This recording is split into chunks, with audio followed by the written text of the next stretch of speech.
When you think of iconic roadsters in the automotive industry, you have to think of the SL from Mercedes. This is a model that's been around now for 70 years, starting off in 1954 with the ultimate iconic SL, which was, of course, the 300 SL. Since then, we've had several different generations. Some of my personal favorites are the R129, the R230, and the most horrible SL of all time was the predecessor to this one here. It was so ugly, it's not even worth making a video of, but since then, Mercedes came out with the latest generation and they definitely redeemed themselves. This thing is absolutely awesome. It is beautiful again, and in today's video, we're gonna review it.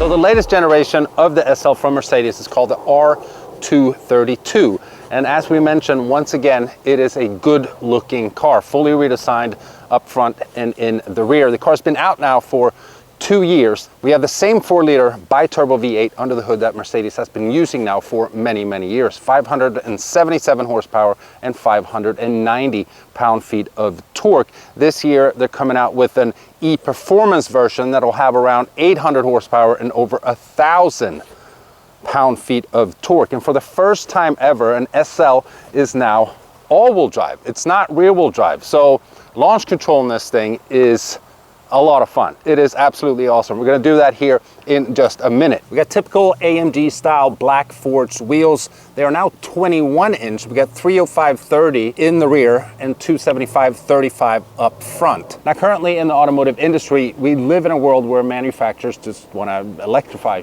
everything. Mercedes want to electrify a lot as well. They've kind of walked back those statements a little bit. Thank God. We can still get an SL63 with the 4-liter bi-turbo V8, and it sounds absolutely amazing.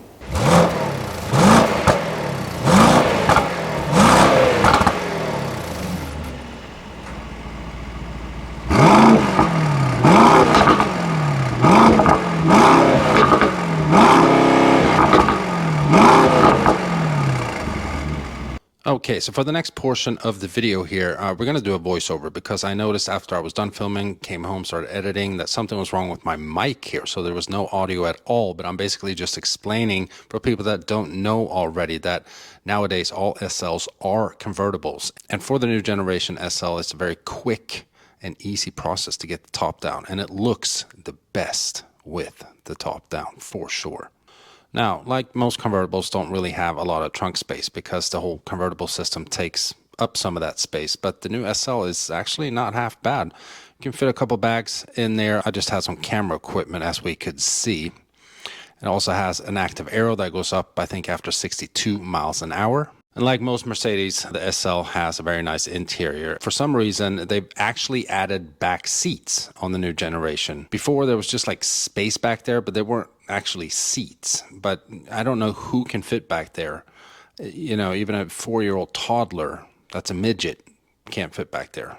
The door panel, we have Burmester sound system, been around for many years now in Mercedes. Carbon fiber in the handle, and then just a typical Mercedes seat controls, window controls, heated cooled seats, AMG sill plate, of course. Comfortable seats, nice seats. They don't look all that special, but we got white stitching. But the main thing, it is an SL, it is a roadster. It's supposed to be a luxury car. They are very, very comfortable. Now it has a little toggle switch on the left side of the steering wheel where you can decide what features you want there, but I basically opened up the valves there. Big infotainment screen. When you push the AMG button, that's where you can toggle between the different drive modes. You can also customize what your gauge cluster is going to look like, and that's very simple. You just hit the home button on the left side of the steering wheel, and then you can toggle between the different looks. This one here is a little too spaced out for me, in my opinion. And then we have a classic look, which I think a lot of people will go with because you have speedometer and a tachometer. We have ambient lighting in the air vents all around the interior. It is daylight, so you can't really see the ambient lighting that well, but there's, I think, 64 different colors to choose from. Now, since it is a convertible and you drive it with the top down and it gets sunny, you can actually tilt the screen to help out with glare from the sun, which is, I mean, a brilliant feature. Because depending on where the sun is located, when you're driving, it can be nice to adjust the screen so you have perfect visibility. Being a new Mercedes, we're of course going to have a lot of great tech, and the 360 camera is amazing. Just look at all these angles and the graphics. It's like you're outside filming every angle of the car. And of course, we have carbon fiber all through the center stack. And click this button here, it opens up the cubby, and then we have 2 USB-C charging ports, wireless charging for your phone, more USB-C ports to the right of it there, 2 cup holders, of course. But by now, it was time to take it out on the road and back to normal audio. Now, when you make a video in a convertible, you usually have to deal with bad audio because it's very windy. But we're going to start off with the top down. Hopefully this GoPro won't be too affected by a little bit of wind. Hopefully the GoPro also picks the blow-off valve sound up. I've never heard that in any AMG, ever. That is a very cool feature. We all know that. I love it. It's all about the sounds, man. Not all about, but the sounds have such an importance for a car like this. Put it in manual.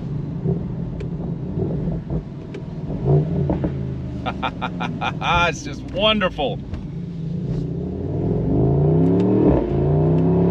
Oh, crackles and pops, and we have blow-off valve sounds. I mean, it doesn't get better. So while we're working on getting out of this park so we can drive faster, I'm going to take a second to thank LW Automotive for lending me the SL63 in today's video. I recently filmed an R129 and an R230. They were both from LW. Now I'm filming the R232, the latest generation of the SL, and this thing is currently for sale. Now these start at around 180,000. This car has right over 1,500 miles. And when you reach 1,500 miles is when you can use launch control and so on. It's properly broken in. So this is literally the perfect time to buy this car, and you get almost $40,000 off the price. It's practically a brand new car. It's just broken in. So thanks to LW Automotive for lending me the SL in today's video. I'll link all their contact information, their website and phone number and so on in the description below.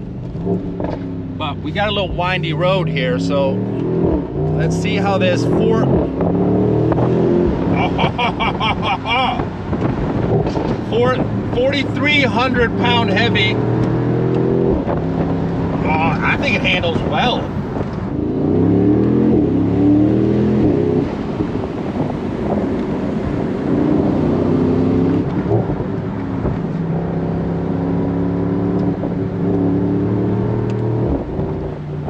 Hell yeah. If you keep it in race mode and have the suspension stiffed up.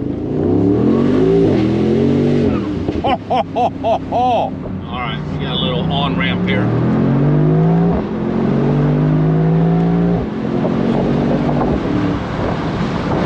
Yeah, this thing is quick. So doing launch control is super simple. You just keep it in race, come to a complete stop, and this is so cool. Smash the brake pedal, smash the gas pedal, let go of the brake.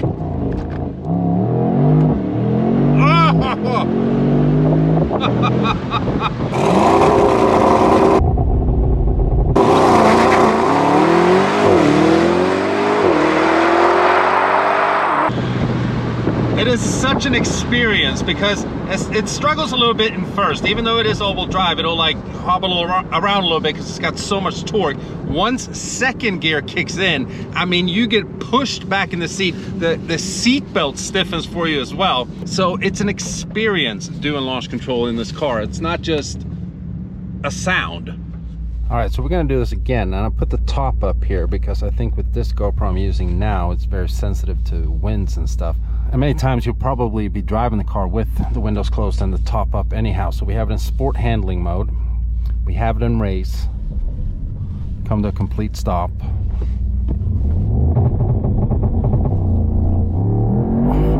Oh, second gear. Holy crap. Second gear is so brutal. Oof. The downshift.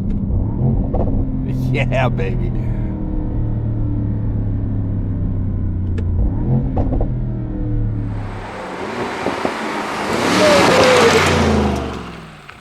So while this obviously is a performance car, it can be extremely aggressive. It handles well. It's also a Mercedes, a luxury car. You put it back in comfort. Closest to exhaust valves. I'm sorry, can you say that again, please? And then this MBUX. Subscribe to this service. Quiet, be quiet. Be quiet, quiet. Shut up. That's one thing I don't like about these newer Benzes is this MBUX system, their voice command thingy. Like, it'll just start talking to you randomly because you said Mercedes. Then it starts babbling. But what it was saying was that it is also a luxury car. So when you have it in comfort, valves closed, it doesn't feel as much as the performance AMG version. It's just a regular SL. That's what I like about AMGs. They're the best of all worlds. But obviously I don't want to drive it in comfort. I want to drive it in race. Have the valves open, put the top back down.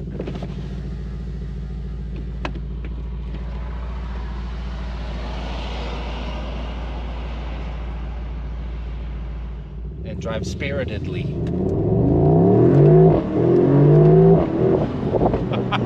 Oh, and that blow-off sound, I love it!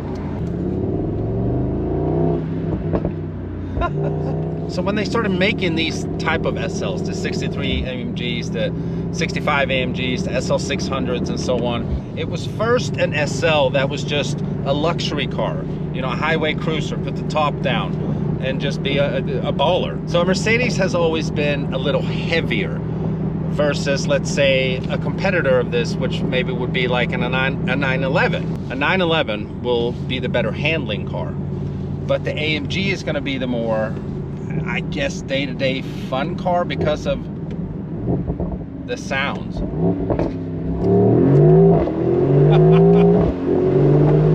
I love it.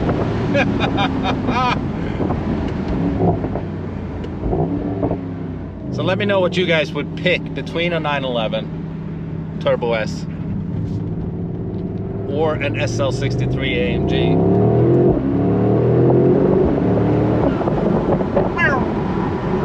The sounds, I love it.